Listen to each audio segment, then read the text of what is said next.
Mia có ông xã là anh Austin, tụi mình lấy nhau đã lâu rồi, nhưng mà pháp luật Việt Nam vẫn chưa công nhận. Và bên cạnh đó thì mình có một bé gái là con nuôi. Thì trên giấy tờ của Mia hiện bây giờ vẫn là giới tính nam.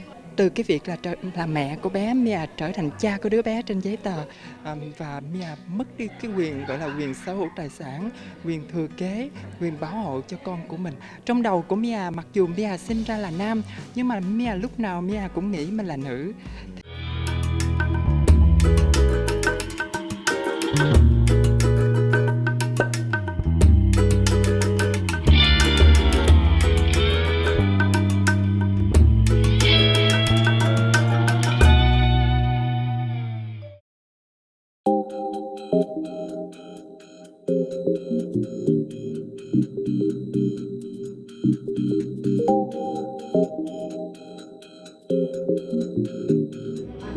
Xin chào mọi người đang trở lại với Stick Show của Dustin on the Go. Hôm nay chúng ta đang có mặt tại diễn đàn sức khỏe của cộng đồng LGBTQI+.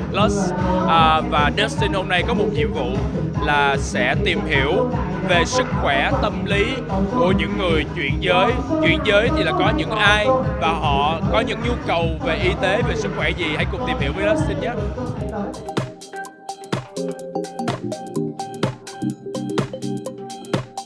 Xin chào tất cả các bạn, mình là bác sĩ Trần Lê Viết Thanh hay còn gọi là bác sĩ bờ vai. Thì hiện tại mình đang công tác tại phòng khám Zilin Việt Nam. Chào tất cả các bạn, mình tên là Mia Nguyễn. Hiện tại mình đang sinh sống và làm việc ở tại thành phố Hồ Chí Minh. Công việc chính của Mia đó là làm về tâm lý, chuyên viên tư vấn tâm lý của công ty tư vấn Ladies of Việt Nam. Vậy thì nói về vấn đề sức khỏe dành cho những người chuyển giới có khác và có những điểm giống nào với việc bảo vệ sức khỏe đối với những người trong các cộng đồng khác? Theo Mia được biết thì ở Việt Nam mình chưa có một cái luật nào cho phép các phòng khám được quyền khám chữa bệnh hoặc là can thiệp y tế cho người chuyển giới. Cái thẻ bảo hiểm y tế cũng làm cho người chuyển giới gặp khó khăn trong cái việc mà họ đi khám chữa bệnh. Do chính vì vậy mà những người chuyển giới họ khá là ngại khi mà hiện diện ở nơi công cộng. Mọi người thường hay nói là mọi người kỳ thị những người trong cộng đồng LGBTQ, nhưng thực ra cái điều mà trong cộng đồng cần phải thay đổi đó chính là sự kỳ thị bản thân. Có phải vì điều này mà cái việc các bạn tiếp cận đến những thông tin y tế và sức khỏe nó còn hạn chế hay không? Chính xác, cũng có một phần như vậy. Có một số bạn thì không tự tin về điều đấy. Chính vì sự không tự tin đấy thì tạo nên cái rào cản và tự cho rằng mình không được quyền cái thừa hưởng những cái dịch vụ đó, và khi mà mình bước vào cơ sở y tế thì mình không có thoải mái. Cái nhu cầu sức khỏe của người dị tính hay người đồng tính hay là người chuyển giới là cái nhu cầu thuộc về cá nhân của họ. Bởi vì có sức khỏe chúng ta mới có thể đi mưu cầu hạnh phúc cá nhân, có thể đóng góp cho xã hội. Không thể nào phân biệt là người chuyển giới hoặc là người đồng tính, thì cái việc chúng ta tiếp cận được những cái dịch vụ chăm sóc sức khỏe an toàn thì nó là sẽ không có khả năng.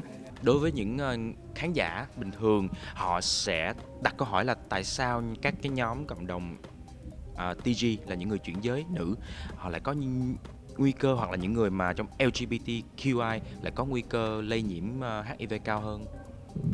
Thật ra thì trong cái vấn đề về nhu cầu về tình dục, cộng đồng LGBTIQ thì giới hạn về người bạn, nghĩa là cái cộng đồng nó tương đối nhỏ, thì sinh hoạt trong cộng đồng với nhau thì cái sự hấp dẫn về tình dục nó khiến cho người ta mất kiểm soát nhiều vấn đề. Cái nhu cầu, sự thỏa mãn nó không được đáp ứng nhiều, do đó các bạn thường có khuynh hướng quan hệ tình dục thường là với những cái đối tượng khác nhau nữa. Do đó thì tỷ lệ lây truyền và những cái sang chấn về vấn đề là bệnh lây truyền tình dục thì nó tương đối nó cao hơn.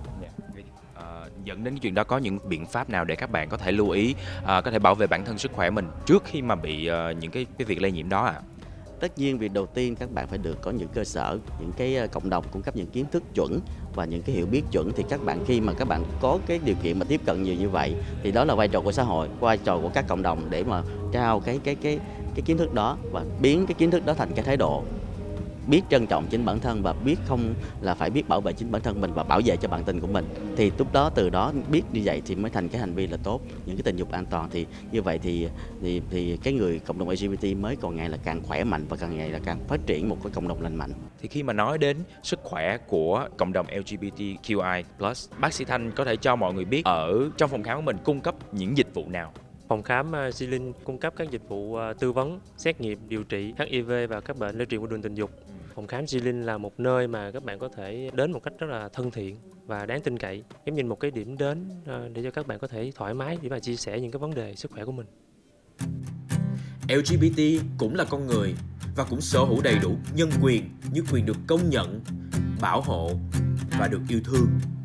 Nhưng trước khi đòi hỏi những điều đó từ xã hội, là một LGBT, bạn phải nhận thức được việc yêu thương chính bản thân và quan tâm đến sức khỏe của mình và những người mình yêu.